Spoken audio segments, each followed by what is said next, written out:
Hello everyone, welcome to today's video. My name is Daniel from Retrack. Today we're just doing a brief SharePoint user guide. I'm just going to go over how to access SharePoint, how to access OneDrive, which kind of ties in with SharePoint. We're going to run over sharing and just using some of the basic functions within the document library feature in SharePoint. That's what we're mainly concentrating on today. SharePoint does do a lot more than just managing files, but that's what we're using it for. So that's what I'll be honing in on in today's lesson. So let's dig into it. So the best way to access SharePoint online is just through Edge browser. Microsoft Edge is the recommended browser. You can use Chrome or Firefox or another browser if you want, but Edge is the recommended one. So we're going to dive straight in. I'm going to just launch my Edge browser, and I've already got a few tabs open ready to go. So the first thing you need to do is just go to the Office portal. So the Office portal address, if you don't know it already, is just portal.office.com. That brings you to your portal homepage. From here, you've got access to all your apps that your subscription entitles you to. So if we click on the little waffle button on the top left, you've got Outlook, OneDrive, Word, Excel, PowerPoint, Teams, SharePoint. They're the ones we're focusing on today, mainly SharePoint and OneDrive. You've also got links down the left-hand side, so OneDrive's there, SharePoint's down there. So I've already got a SharePoint tab open, ready to go. So when you initially go into SharePoint, it's going to show you a list of the SharePoint sites that you've recently used or that you're following. And then there's a list of suggested sites along the bottom. It's a little bit random as to what it shows you. If you've just joined a company and they have given you access to a specific SharePoint site, likely you've received an email, and then a link within the email has directed you to a SharePoint site. So we'll just gloss over that for today. So for today's exercise, I'm going to be focusing on this sales and marketing site. So I'll just be opening that one. We're not going to be dealing with any of the other ones that you can see here. Another little tip with SharePoint sites is you can follow them in order to make them more easily available to you in this top pin section on the left. So you can see that I'm following a site by the star icon, see how it's a filled in star as opposed to a hollow star icon, which denotes that I'm following that site, and therefore it's going to appear top and front, easy for me to get to. So I'm going to go into the sales and marketing site. When you go into a SharePoint site, the default landing page is pretty much just like a home page that gives you a bit of a brief overview of a few different functions. You've got a news feed, activity feed, a little quick link to the document library down there. There's a few things available to you, but none of which we're really making use of. Document library is really what we want. So to access that, you go to the documents link on the left-hand side. That's accessing the document library via SharePoint.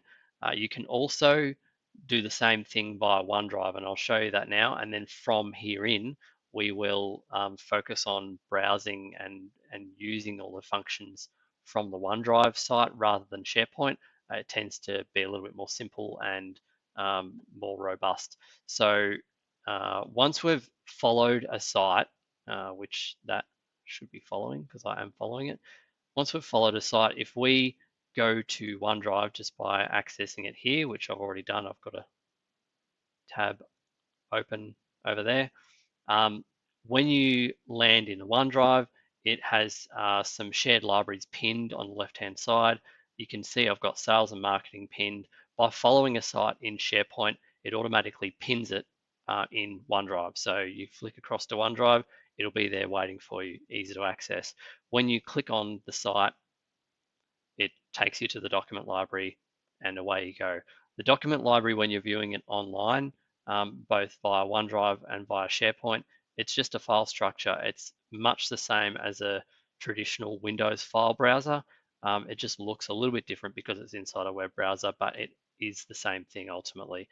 We can just browse down the folder structure the same way you would in a traditional Windows Explorer window. In this instance today, I'm going to give some demonstrations just with some specific files that I've got here in this training folder.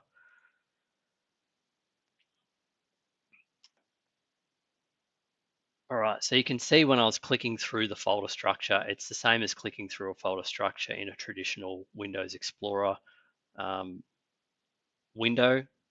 I'll just open one of those just so you can see, that's what we're used to looking at, is something like that where you've got your C drive maybe on your PC and then you click through folders. So it's the same thing really. So I've got some files here that I'm going to give some demonstrations on how to use some of the tools. So when we're in a folder with some files, we can see the files listed. We can select one or more files or all files like so. When you're in a folder, you've got a certain list of functions across the top here that you can do. We can download the entire folder. We can share the entire folder. We can upload a file into this folder. Or if I click on an individual file, again, there's a list of that list of functions across the top slightly changes. There's a couple more functions that we can use. As well as this list of functions across the top, you've also got this menu button here alongside the file, which gives you a list there. It's the same list, it's just a different way of getting to it. So let's just go through some of these functions, basically from top to bottom, we'll run through.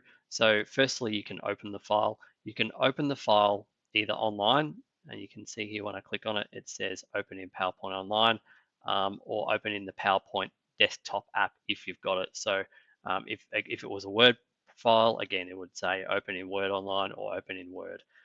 So I can just click on the file, launch it. I'm launching it in the web at the moment, so that's doing it that way. Alternatively, if I open in the app, it launches the app. It's giving me a little prompt, a trust prompt. It wants me to acknowledge that I trust it. It's actually opened on my other screen. I'll drag it across in a moment.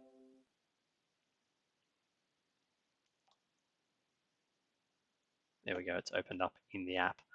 So that's that. The web editor for Word, Excel, PowerPoint has almost all the functionality that you would expect in the desktop app. You can pretty much work just out of the web app if you wanted to.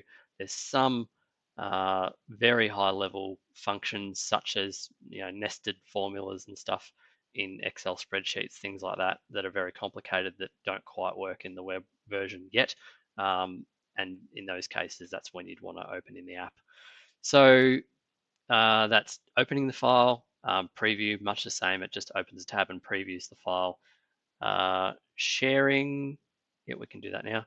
So if we click on the share link, this is where you can either share the file with someone inside your organization, or you can share outside your organization as well. If I want to share this file inside my organization, let's just say I'm a manager or a high level staff that has access to a restricted folder, and I want to grant access to a file to a staff member from a different department or something like that that don't yet have access to it.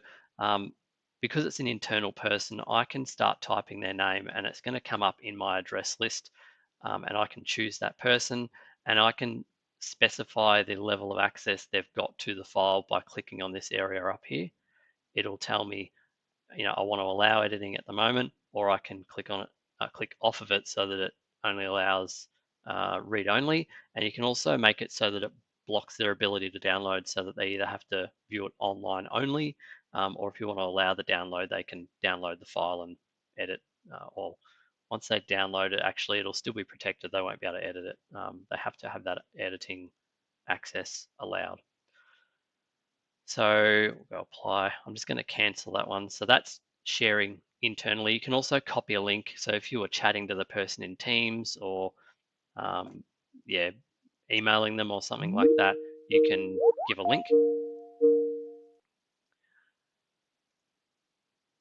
And I'll just click share again, and we'll just do the same thing now. We're going to use an example of an external person. We've got a test account here, Bugs Bunny at Mongoose. So I'm just going to type in Bugs because I've emailed this user profile before. It remembers it and it's come up in my list. If I was to be emailing this person for the very first time, it wouldn't give me that suggestion. I would have to type in the email address in full.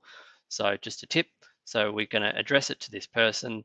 We're going to modify whether they can edit or just read only. In this instance, I'm just going to leave it so they can edit.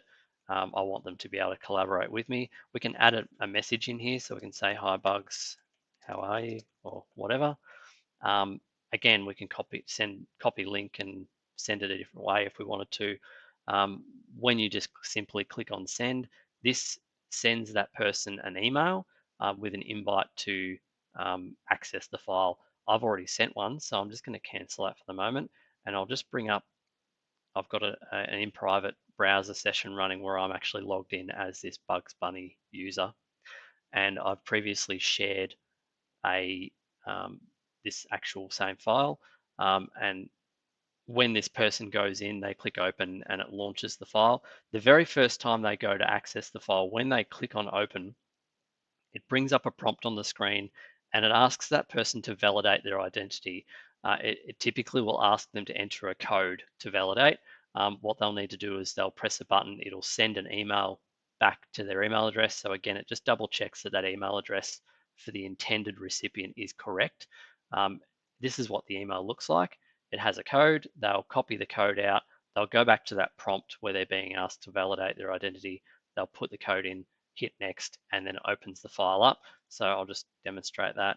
I'll click open. It's going to let me straight in because I've already gone through that validation process for this user, and I've got edit access. So all the ribbon stuff is all displaying for me. So that's sharing to an external person. Pretty simple. I'll just minimize this and go back to my file list. The other thing with relation to sharing is after I've then shared, we can manipulate, after the fact, we can manipulate who has access to that file. So we're kind of skipping down this list, but right down the very bottom, we've got details. When we click on details on the very right hand side, you'll notice there it's got like a little preview of the file and it shows us who has access to the file and we can manage that access. So if I click on manage access, I can click here and it shows me who currently I've shared the file with, and I can remove their access at any point if I wanted to. You can also manipulate, this is groups internally in my organization, and we can manipulate who has just view access and who has editing access. So you can do all that from here as well. That is provided you've got editing access. If you've only got view access to that file, you won't be able to manipulate those file properties. So we'll just continue on through some of the other functions that are available to us here. Copy link we've kind of already covered. You can download the file so that you're creating an offline copy that you can then do something else with. Not really recommended to do that. The real important thing to note about using SharePoint and sharing files in this way is that you're protecting the IP of your company by sharing using this method. Traditionally, we would send an email out with a file attachment, or you would burn a file to a disk or a copy to a USB or something like that. The trouble with doing that now is that's really an old way of doing it. And when you release that copy of that file to someone outside your organization, you've then lost control of that file.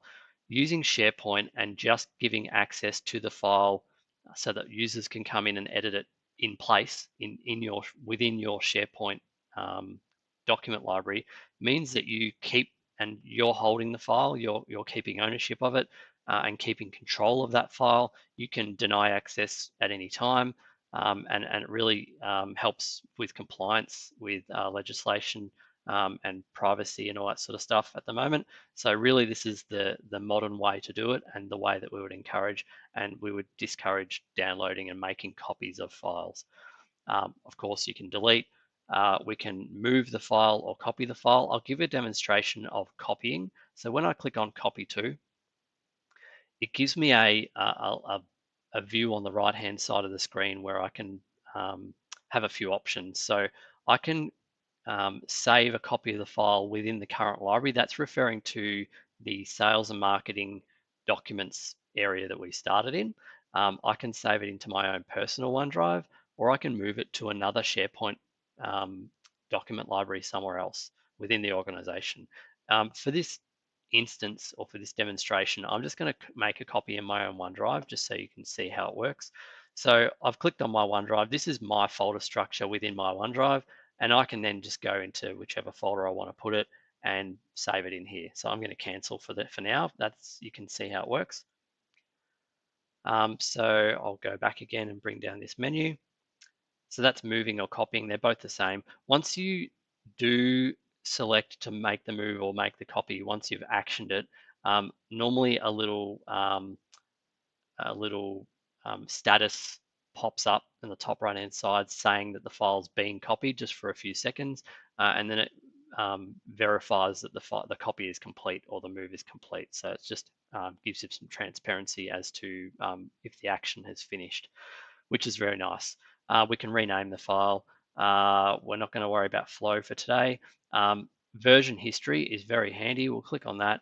Again, it brings up a window on the right-hand side. We can see how many different versions of this file have been made over the years or however long the file's been in existence. We can see who's edited the file, and we can see the file size, which helps us a little bit to determine the extent to which the file's been changed. It might help you to troubleshoot when changes have been made and what version you might want to revert back to.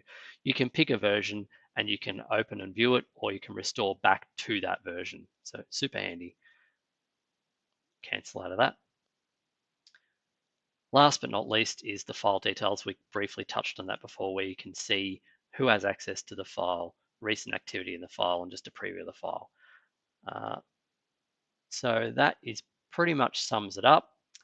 I'll close out of that. You can, at any point in time when you've got that preview pane on the right hand side, you can minimize it or close out of it.